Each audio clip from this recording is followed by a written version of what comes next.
ওং ক্লিং গুরুবে নমঃ। জয় প্রভুপাদ।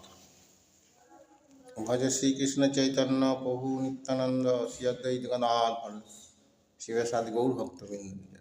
হরে কৃষ্ণ কৃষ্ণ কৃষ্ণ হরে হরে, হরে রাম রাম রাম হরে হরে।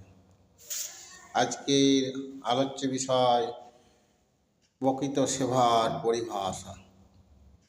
বিদ্যজনেরা দিব্য সেবাকেই প্রকৃত সেবা রূপে গণ্য করেছেন। তো দিব্য বস্তু হচ্ছে ভগবান এবং গুরু। তো গুরু এবং ভগবানই হচ্ছে দিব্য বস্তু। গুরু ভগবানের সেবাই হচ্ছে দিব্য বা চিন্ময় সেবা বা শ্রেষ্ঠ সেবা। এটাই হচ্ছে প্রকৃত সেবা। এই জড় জগতে সেবাকে তিন ভাগে ভাগ করা যায়। এক, সাত্ত্বিক সেবা; দুই, রাজসিক সেবা; তিন, তামসিক সেবা। এই তিন ধরনের সেবা সম্বন্ধে কিছু আলোচনা করা যাক। তো সাত্ত্বিক সেবা কাকে বলে না, দেবদেবীর নিমিত্তে যে নিঃস্বার্থ যে সেবা বা ভক্তি, সেটাই হচ্ছে সাত্ত্বিক সেবা। এটা সত্ত্বগুণে রচিত হয়।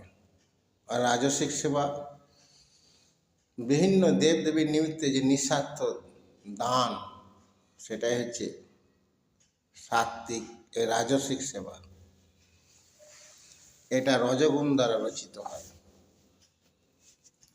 আর তামসিক সেবা বিভিন্ন মানুষের যে সেবা, মাতা পিতা, স্ত্রী পুত্র সন্তান,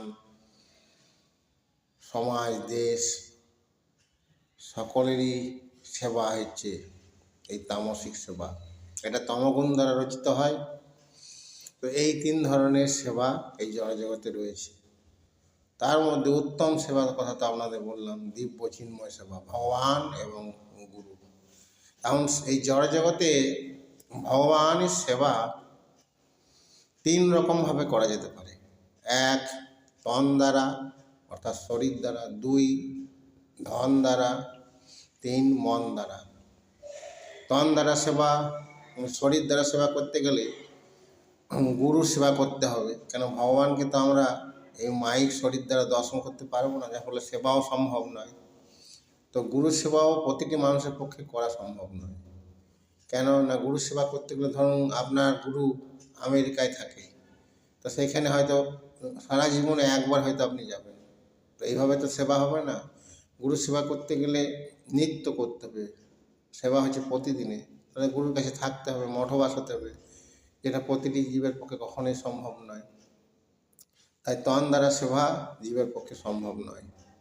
আর দ্বিতীয়, ধন দ্বারা সেবা তো আরও সম্ভব নয়। কেন, ভারতবর্ষের 85% মানুষ দরিদ্র সীমার নিচে বাস করে, অর্থাৎ গরিব। তাদের অর্থ নেই। তো অর্থ না থাকলে কীভাবে তারা দান করবে? তাহলে অর্থ দ্বারা সেবা সম্ভবই নয়। আর যাদের রয়েছে তারা দান করতে চায় না।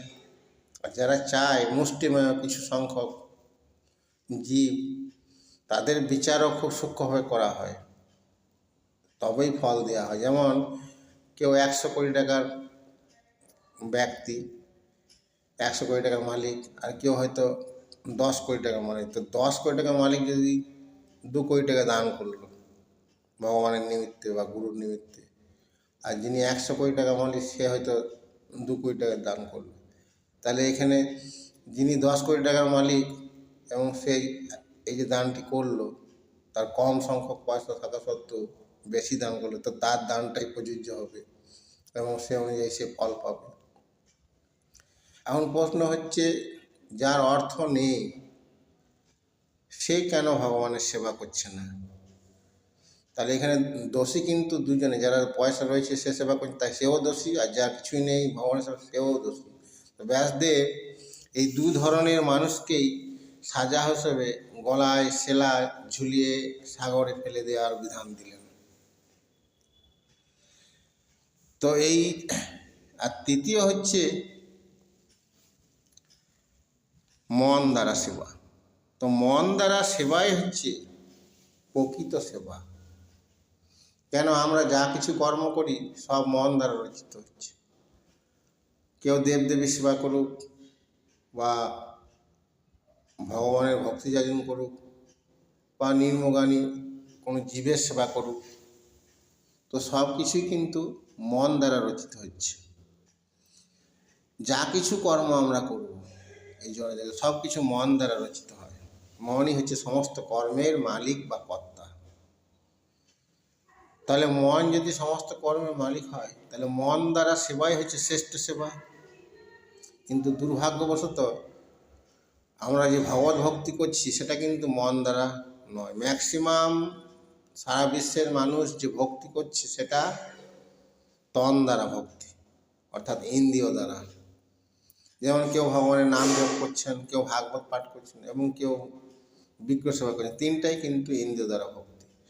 তো ইন্দ্রিয় দ্বারা ভক্তিকে ভগবান কখনোই গুরুত্ব দান করেন না। ভগবান দেখেন যে মন থেকে কে ওনাকে স্মরণ করছে, তো সেটাই উনি নোট করেন। চিন্ময় জগতে মন দ্বারা যে চিন্তন সেটারই গুরুত্ব রয়েছে। ইন্দ্রিয় দ্বারা কর্মের বা ভক্তির কোনো গুরুত্ব নেই চিন্ময় জগতে বা ভগবানের কাছে। তাই মন দ্বারা ভক্তি বা সেবাই হচ্ছে বাস্তবিক সেবা বা সর্বশ্রেষ্ঠ সেবা।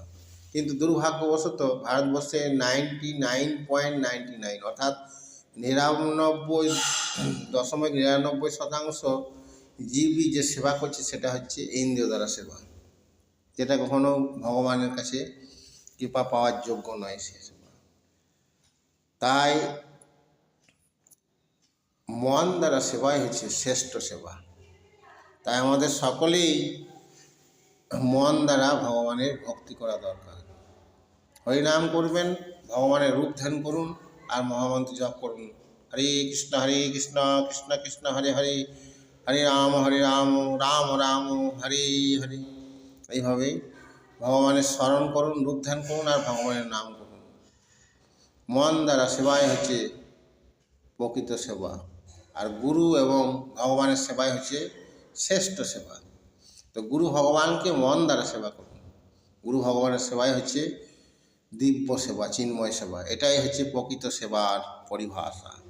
এই হচ্ছে আলোচনার মূল ভাবার্থ। হরে কৃষ্ণ, জয় রাধে।